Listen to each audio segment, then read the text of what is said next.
Pregnancy urine kit test এটা প্রধানত করা হয় প্রেগনেন্সি কনফার্ম করার জন্য। যখন কিটের মধ্যে দুটো দাগ আসে তার অর্থ হলো প্রেগনেন্সি পজিটিভ। স্বাভাবিকভাবে তারও 7 দিন বা 5 দিন পরে গিয়ে আমরা ডক্টর দেখাই বা কয়েকদিনের মাথাতেই নেক্সট ডেই অনেকে ডক্টর দেখাই। ডক্টর স্ক্যান করার নির্দিষ্ট সময় দেয়, সেই দিনে স্ক্যান করতে বলে, আর ডক্টর সাথে কিছু মেডিসিনস এবং সাপ্লিমেন্টস শুরু করতে বলেন। এবার আমাদের মধ্যে অনেকে আছেন যারা আবার করে 15-20 দিন বাদে প্রেগনেন্সি টেস্ট করেন, অর্থাৎ পিরিয়ড মিস গেল, তার 7 দিন বাদে প্রেগনেন্সি টেস্ট পজিটিভ এলো, স্ক্যানেও হয়তো সব কিছু ঠিকঠাক এসছে, কিন্তু তারও বেশ 15-20 দিন বাদে আরেকবার প্রেগনেন্সি টেস্ট যদি করেন তাহলে সেই ক্ষেত্রে কিন্তু রেজাল্ট নেগেটিভ আসে। অদ্ভুতভাবে মানুষ আতঙ্কিত হয়ে যায় যে আবার নেগেটিভ কেন এলো, সবই তো ঠিকঠাক ছিল। এই নেগেটিভ আসার পিছনে অনেকগুলো কারণ আছে এবং এটাকে ফলস নেগেটিভ ধরা হয়। এটার কারণ এবং ব্যাখ্যাটা আজকে আমাদের ভিডিওর বিষয়। প্রথমেই আলোচনা করি এই প্রেগনেন্সি টেস্ট কিট কিভাবে কাজ করে। প্রেগনেন্সি টেস্ট কিটের মধ্যে কিছু কেমিক্যাল থাকে যেটা ইউরিনে এইচসিজি হরমোনের অস্তিত্বকে জানান দেয়। অর্থাৎ ইউরিনের মধ্যে যদি এইচসিজি হরমোন উপস্থিত থাকে সেটাই এই কিটের মধ্যে দুটো দাগ তৈরি করে। সাধারণত একটা দাগ থাকেই, যে দাগটা হচ্ছে কন্ট্রোল লাইন, অর্থাৎ যেটা জানান দেয় যে এর মতন যদি আরেকটা দাগ আসে তাহলে পজিটিভ। যদি ইউরিনের মধ্যে এইচসিজি হরমোনের অস্তিত্ব থাকে তাহলে আরেকটা দাগ গাঢ় হয়ে যায়। এখন এই এইচসিজি হরমোন কেন থাকে, কেন প্রেগনেন্সি টেস্টের ক্ষেত্রে এইচসিজি হরমোনটার উপস্থিতি দেখা হচ্ছে? এই এইচসিজি হরমোনটা কিন্তু সেটা নয় যেটা অনেকের ক্ষেত্রে বা ফার্টিলিটি ট্রিটমেন্টের জন্য অনেকের ক্ষেত্রে যে ইনজেকশনটা দেওয়া হয় এটা কিন্তু সেটা না। এটা তাহলে কি? এটা প্রধানত কনসেপশন বা প্রেগনেন্সি আসলে যে ভ্রূণটা তৈরি হয় তার বাইরে একটা লেয়ার থাকে, সেখানে প্ল্যাসেন্টা থাকে। সেই লেয়ারটা থেকে এই এইচসিজি হরমোন নিঃসরণ শুরু হয়। এইচসিজি হরমোনটা যখন নিঃসরণ শুরু হয় তখন সেটা ব্লাডের সঙ্গে মেশে এবং ইউরিনে তার অস্তিত্ব পাওয়া যায়। কেন এই এইচসিজি হরমোনটা বেরোয়? ভ্রূণের এই যে বাইরের লেয়ার থেকে এইচসিজি হরমোনটা বেরোয়, সেই এইচসিজি হরমোনটা কর্পাস লিউটিয়াম নামক একটা খোলসকে বাঁচিয়ে রাখে।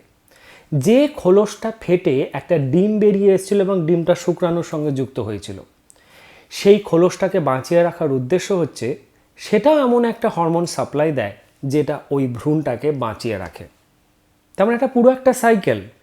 ভ্রূণটা এইচসিজি হরমোন নিঃসরণ করছে, এইচসিজি হরমোন নিঃসরণ হয়ে ওই কর্পাস লুটিয়ামটাকে বাঁচিয়ে রাখছে।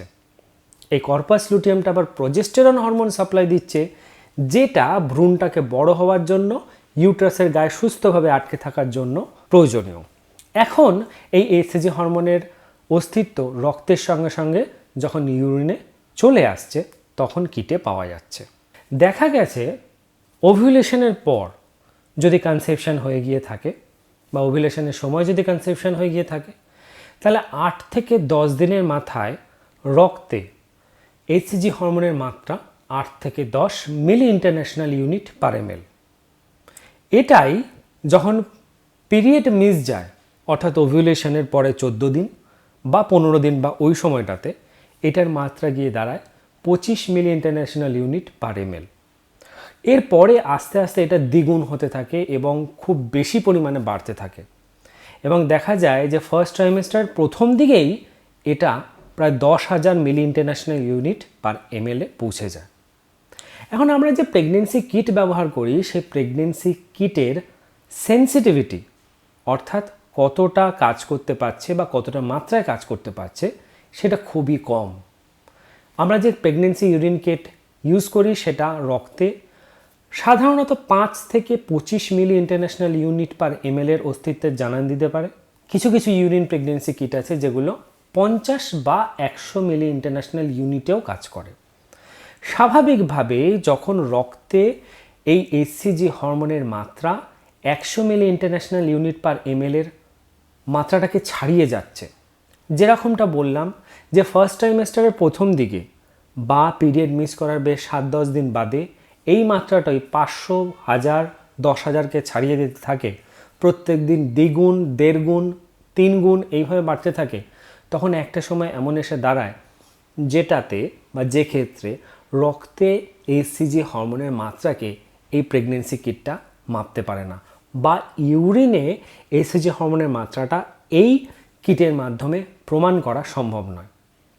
যখন ইউরিনে এইচসিজি হরমোনের মাত্রা অনেক বেশি, প্রেগনেন্সি ইন ফুল সুইং, তখন স্বাভাবিকভাবেই এই কিটের মাধ্যমে সেটা ধরা পড়ে না এবং কিটটা অদ্ভুতভাবে নেগেটিভ রেজাল্ট দেয়, অর্থাৎ দুটো দাগ আসে না, একটা দাগ আসে। স্বাভাবিকভাবেই সেটা আমাদের ফলস বলে মনে হয়, আমাদের মনে হয় প্রেগনেন্সিতে কোনো সমস্যা হয়েছে, কিন্তু আদৌ সেরকম কোনো কিছু হয়নি, এটা একটা ফলস নেগেটিভ রেজাল্ট।